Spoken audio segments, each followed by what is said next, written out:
Hello, hello, Fighter Diet Warriors and Superstars.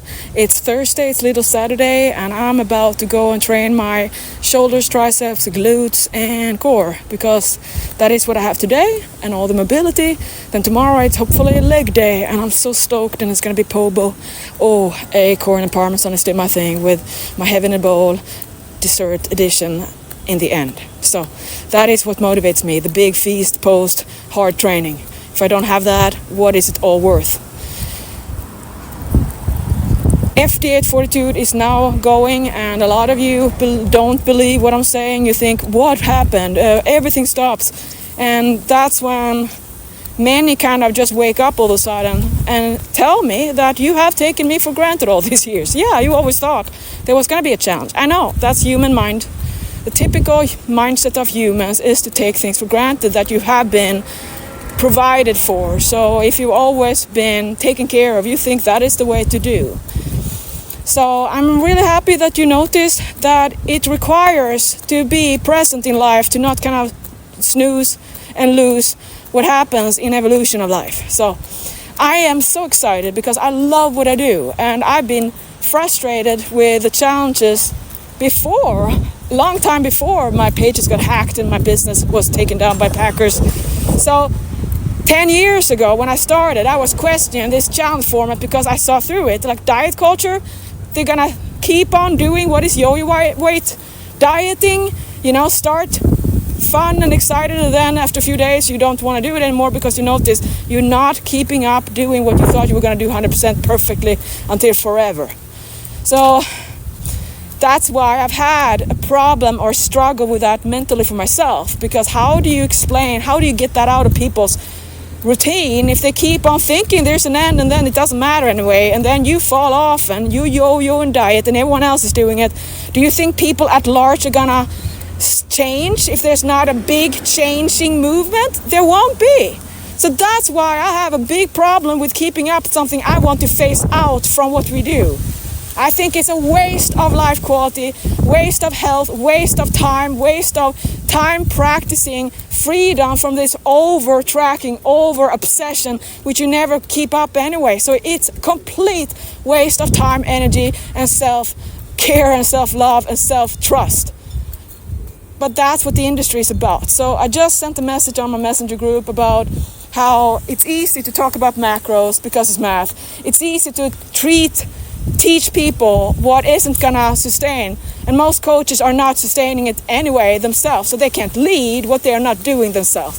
But that's the standard industry, tracking macros, sweating about everything, all or nothing, and Ozempic, which is people just don't talk about it.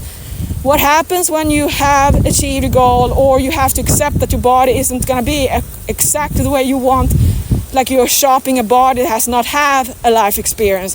What do you do then? You end up in diet depression.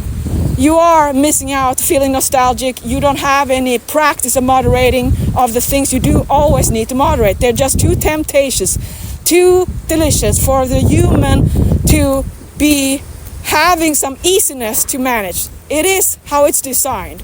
So no, it's not weird at all that you love all these sweets and French fries and hamburgers and crunchy, salty, savory, crusty, because that is how it stimulates all your senses and in your taste and your personality in the taste buds. Remember I talked about taste buds, taste personalities? Yeah, that's another story. But that is what you're calling, so you are choosing what is addicting, and food that is fast food and man-made fast food that you sit in your car or you meal deliver is just not healthy. I mean, how do you see people who eat like that? They're not healthy.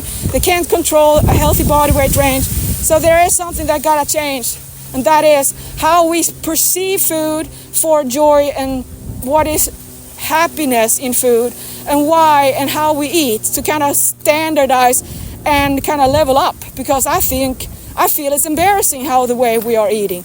The whole industry and fast food and now all the marketing just sucks. So I don't want to be part of that.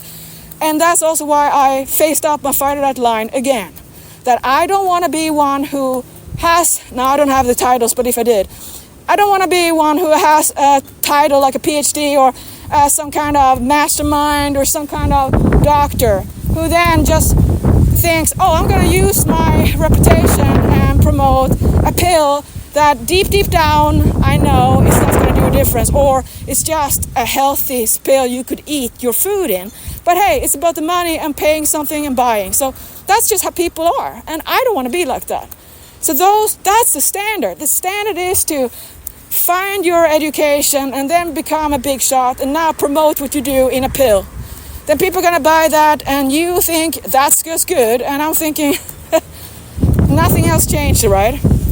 So right now it's so windy here. Right now I'm enjoying what I'm doing and building up all this on Instagram. So the challenges were never my favorite anyway. I'm a programming person.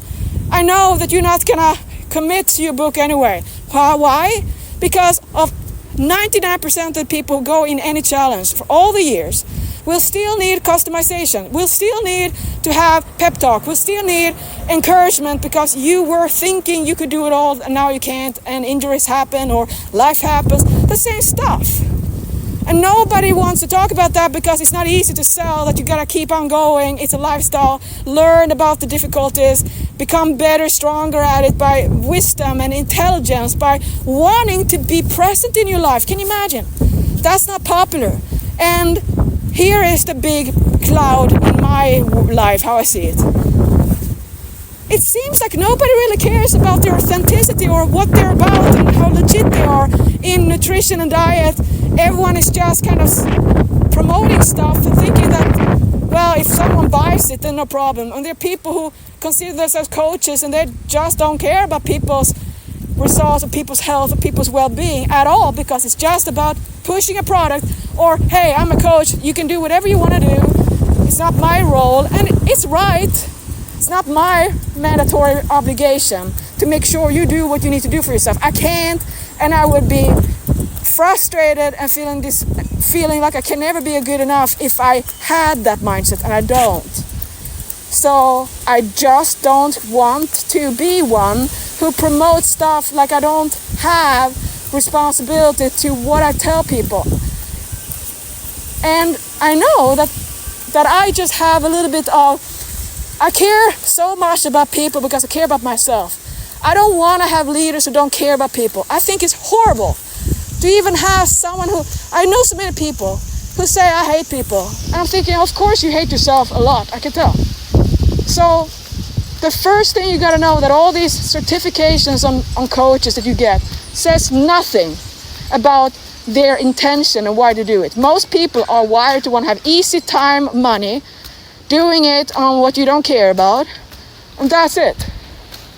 And I'm not. I'm choosing what is hard to work with people, to choose that is hard to make people change, hard body composition, body health, self-relationship, self-love, in a culture where nobody cares about happiness unless it's a fit-looking body or someone says you're sexy looking. So what kind of life and culture are we living if that is the way that we're going to frown upon bodies that are not perfect or fit or strong or young? And I'm all about the aging. I couldn't care less about, I have no desire at all to be younger. So when I hear typically women say, I wish I was younger, I was like, you are living a life looking at the past when you don't see who you are today. For what reason? Why?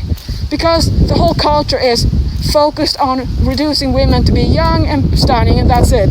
But remember now, in the 50s, you were not supposed to talk if you were a woman at all in this country, I don't know, from my research. It's all about the smiling. I was the same in Sweden, the 50s, the 60s. So to summarize this, I'm so proud of what I do for myself in how I coach, how I lead, what I say no to, what I invite to, the way I lead, the way I do it hot, tough, the way I know it's not an easy way I work. And I'm so proud of myself. I am so proud of myself. I want you to know that. Because all I do when people get angry, I take something away. I don't. What the Instagram subscription is pretty much 25% of the admission to compare to FDA. So I am not trying to get more money out of this. I'm trying to expand so more people can learn from me. More people means more awareness, means more happiness is made. That's what I'm about. So that's why you support it, why you understand what I do, and I'm so excited because this is the way I can lead more in numbers and build it up. And that's what the world needs, and that's what I wanted with the fighter diet.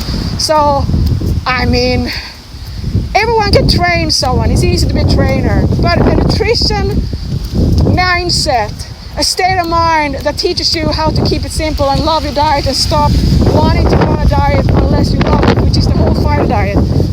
That is that's my gift, and that is my brainchild. That's all I know the world needs. So that is my big thing.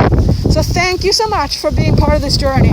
And if you don't feel proud of what you do, maybe think about, why am I doing this then? But for me, the most important thing is to every day be proud of my work that I do, and I am.